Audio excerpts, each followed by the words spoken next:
एक बार की बात है, महात्मा बुद्ध के शिष्य आनंद कहीं जा रहे थे।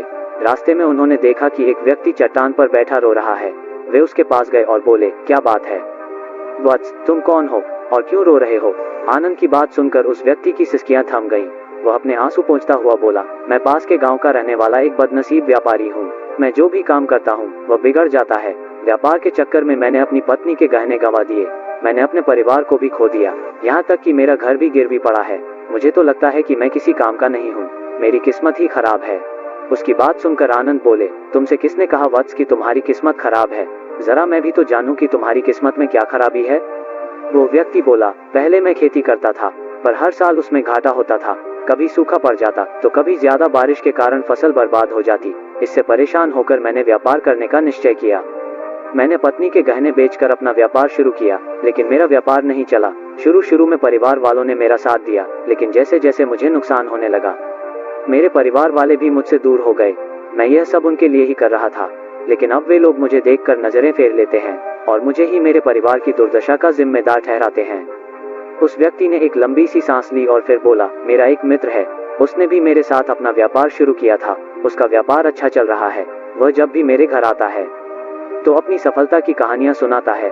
उसकी बातें सुनकर मेरे घर वाले भी कहते हैं कि उसे देख और कुछ सीख। हमें तो लगता है कि तेरे वश का कुछ भी नहीं है। उन लोगों की बातें सुन सुनकर अब तो मुझे भी लगने लगा है कि शायद मेरे वश का कुछ भी नहीं है।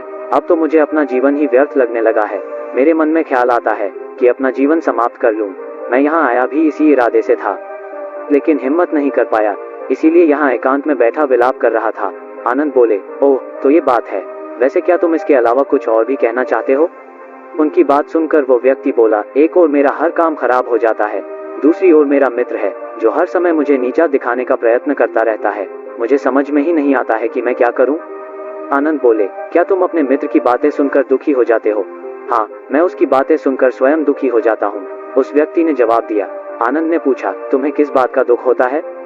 अपने असफल होने का या फिर मित्र के सफल होने का? उनका सवाल सुनकर वो व्यक्ति एक पल के लिए सोच में पड़ गया। फिर वो बोला, अगर सच कहूँ तो मुझे अपने असफल होने का उतना दुख नहीं होता है जितना कि मित्र के सफल होने का होता है। अर्थात यदि तुम्हारा मित्र असफल हो जाए तो तुम्हें खुशी होगी? आनंद ने प्रश्न किया। वो व्यक्ति बोला, हाँ मुझे बहुत खुशी होगी। इसका मतलब है कि तुम्हारी खुशी तुम्हारे मित्र पर निर्भर है। आनंद बोले, अगर वह चाहे तो तुम्हें खुश कर सकता है और अगर वह चाहे तो तुम्हें दुखी कर सकता है। तुम स्वयं से न तो खुश हो सकते हो और न ही दुखी हो सकते हो, अर्थात तुम अपने मित्र के गुलाम हो गए हो, इसलिए तुम्हारा कुछ नहीं हो सकता। ऐसा न कहें महात्मन, उस व्यक्ति ने हाथ जोड़ दिए। आपकी बातें सुनकर मुझे कुछ आशा बंध रही है। आनंद बोले, जब हम किसी से आशा बांध लेते हैं तो उस पर निर्भर हो जाते हैं। ऐसे में हमारी खुशी और दुख भी उस पर निर्भर करने लगता है। इससे बेहतर है कि तुम अपने आप से आशा बांधो। जब तुम ऐसा करोगे, साथ ही पूरे मेहनत से काम करोगे, तो तुम्हें सफलता अवश्य प्राप्त होगी। कहते हुए आनंद ने एक पल के लिए उस व्यक्ति की ओर देखा, फिर अपनी बात आगे बढ़ाई। तुम्हें लगता है कि तुम्हारा मित्र तुम्हें दुखी करने आता है, पर अगर विचार करो तो वो बातें तो सच्ची ही कहता है। वो अपने संघर्ष और अनुभव की बातें बताता है। तुम उन बातों से बहुत कुछ सीख सकते हो।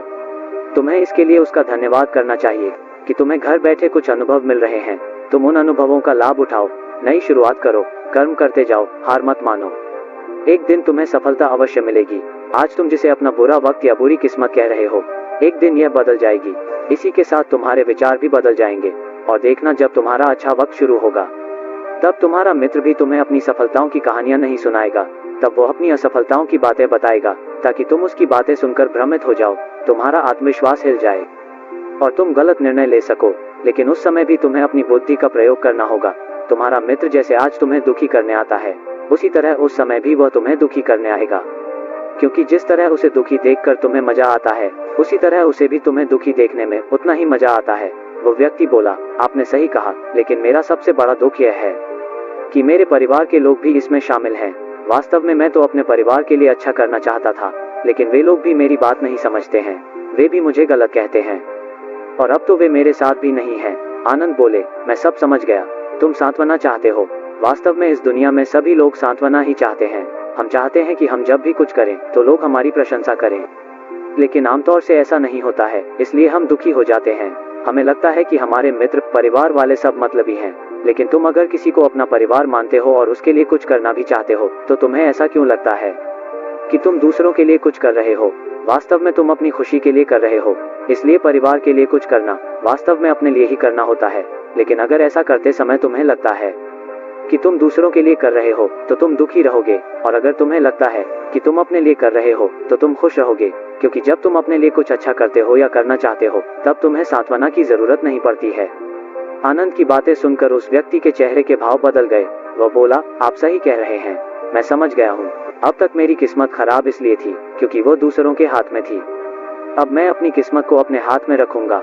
मैं फिर से प्रयत्न करूंगा, पूरे मन से काम करूंगा और जब तक सफलता नहीं मिल जाती चैन से नहीं बैठूंगा। उस व्यक्ति की बात सुनकर आनंद मुस्कुराए और उसे एक छोटी सी डिबिया देते हुए बोले, इस डिबिया को हमेशा अपने पास रखना। इसमें एक ऐसा राज है जो तुम्हें बड़े से बड़े दुख से भी बाहर निकाल लेगा, लेकिन इसे तभी खोलना जब तुम्हारे जीवन में कोई रास्ता न सुझाई दे और तुम्हें लगे कि सब व्यर्थ है। यह दुनिया व्यर्थ है और यहाँ रहना भी व्यर्थ है। उस व्यक्ति ने आनंद को धन्यवाद दिया और डिबिया को लेकर चला गया। उसने नए उत्साह के साथ फिर से अपना व्यापार आरंभ किया। उसका व्यापार चल निकला। अपनी मेहनत और लगन के बल पर वह एक बड़ा व्यापारी बन गया। परिवार वाले भी उसके साथ आ गए और उसका जीवन हंसी खुशी बीतने लगा। अब वो भूतकाल का रोना छोड़ चुका था और वो भविष्यकाल की भी चिंता नहीं करता था, बस अपने वर्तमान को संवारने में लगा रहता। और जो कुछ भी वो करता था वो अपने लिए करता, अपनों के लिए करता, इसलिए वो प्रसन्न था। उसके जीवन में अब कोई दुख नहीं था। लेकिन वक्त हमेशा एक जैसा नहीं रहता है, वो बदलता रहता है। उसके जीवन में भी बदलाव आया। एक दिन उसके राज्य पर पड़ोसी राजा ने चढ़ाई कर दी। उसने इस राज्य पर अपना कब्जा कर लिया। उसके सैनिकों ने चारों ओर लूटमार मचा दी। उन्होंने व्यापारी का सारा धन लूट लिया। उसके घर में आग लगा दी। जान बचाने के लिए उसे अपने परिवार के साथ वहां से भागना पड़ा। वो व्यक्ति अपने परिवार के साथ कई दिनों तक इधर उधर भटकता रहा। वह दाने दाने को मोहताज हो गया। उसका बच्चा बीमार हो गया। इलाज के अभाव में वह तड़पने लगा। यह देखकर उसका हृदय चीत्कार कर उठा। वो कैसे अपने बच्चे का इलाज कराए? उसके पास तो खाने के लिए भी पैसे नहीं थे। ऐसे में उसे एक बार फिर निराशा ने घेर लिया। उसे लगने लगा कि उसका जीवन व्यर्थ है। सारी दुनिया व्यर्थ है। किसी भी बात का कोई मतलब नहीं है। भले ही आप जीवन में कितना भी कुछ कर लो, कितनी भी सफलता हासिल कर लो, पर अंततः यह जीवन समाप्त ही होता है। लेकिन तभी उसके दिमाग में आनंद की दी हुई डिबिया याद आई। उसने उत्सुकता के साथ उसे खोला। डिबिया के भीतर एक पर्ची रखी हुई थी। पर्ची पर कुछ लिखा हुआ था। उसे पढ़कर उसकी आंखों के आगे छाया निराशा का अंधेरा छट गया और वो मुस्कुरा पड़ा। पर्ची पर लिखा